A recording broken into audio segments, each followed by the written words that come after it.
La 13e édition, elle a l'avantage de conforter tous les acquis des éditions qui l'ont précédée, et c'est déjà vraiment pas mal. Parce que nous respectons, on va dire, le code génétique du festival, tel qu'il a évolué avec le temps, l'excellence du jury, la très grande finesse du choix des films en compétition, la qualité du pays hommagé, la qualité des personnes qui ont été hommagées. Et cette année, on est vraiment très bien servi. Mais moi, je voudrais insister cette année sur un chapitre particulier du festival que je trouve particulièrement réussi,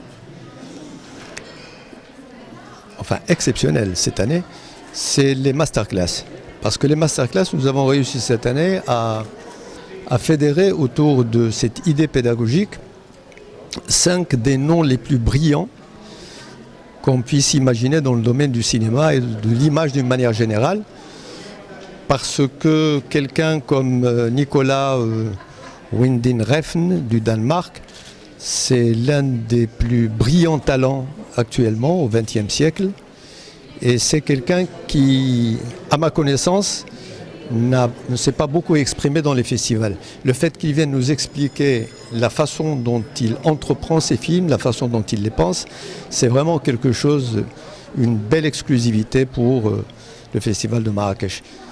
Et puis à côté, nous avons Bruno Dumont qui est, dans ce qui existe aujourd'hui dans le cinéma mondial, le cinéaste de la radicalité. C'est quelqu'un qui a une puissance dans ses films. Pour ceux d'entre vous qui ont vu un film qui a eu le Grand Prix du Festival de Cannes il y a quelques années qui s'appelle L'Humanité, c'est quelqu'un qui fonde vraiment une façon de faire le cinéma, digne de prédécesseurs très brillants, qui sont français aussi, du genre Bresson, et on peut remonter encore plus loin dans l'histoire. Donc Bruno Dumont, pour moi, c'est un très grand moment. L'expression d'un cinéma radical, c'est formidable. À côté, nous avons un très brillant cinéaste américain qui a fait partie l'année dernière du jury du festival, c'est James Gray. Alors quand on sait que James Gray, il n'aurait fait dans sa vie qu'un seul film qui est Two Lovers, c'est quelqu'un qui rentre dans l'histoire du cinéma. Et nous avons évidemment quelqu'un que nous connaissons. J'espère qu'il sera rétabli parce que j'ai su avant-hier qu'il était un petit peu malade à Téhéran. J'espère qu'il va nous rejoindre, c'est Abbas Kiarostami, qui lui n'est plus à présenter. C'est quelqu'un qui, chaque fois qu'il termine un film, on est sûr qu'il va avoir un prix à Venise ou à Cannes.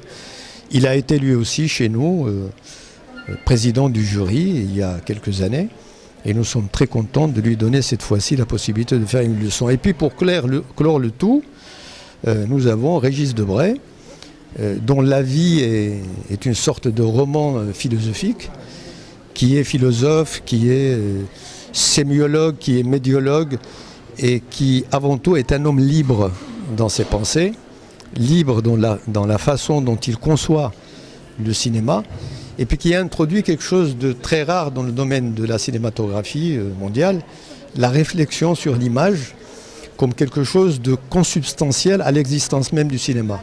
Et Régis Debray, qui accepte de venir s'exprimer devant les 400 personnes qui vont être face à lui, pour nous c'est un très grand moment. Donc vous voyez que pour moi, mon choix est fait. Le festival est formidable. On a gardé tous les acquis. Mais cette année, je pense que les masterclass, c'est quelque chose d'assez exceptionnel. Bon, maintenant, il y a aussi l'aspect populaire. L'ouverture se fait avec un film indien qui va passer en même temps dans la grande salle et à la place Jamal Fna. Donc, savoir qu'il va y avoir entre 15, 20 ou 25 000 personnes présentes pour voir ce film, c'est un nouvel hommage que nous rendons au cinéma populaire, et puis c'est une excellente transition entre l'année dernière où nous avons présenté le cinéma indien et cette année où nous présentons l'un des cinémas les plus austères et les plus fondamentaux de l'histoire du cinéma mondial, le cinéma scandinave.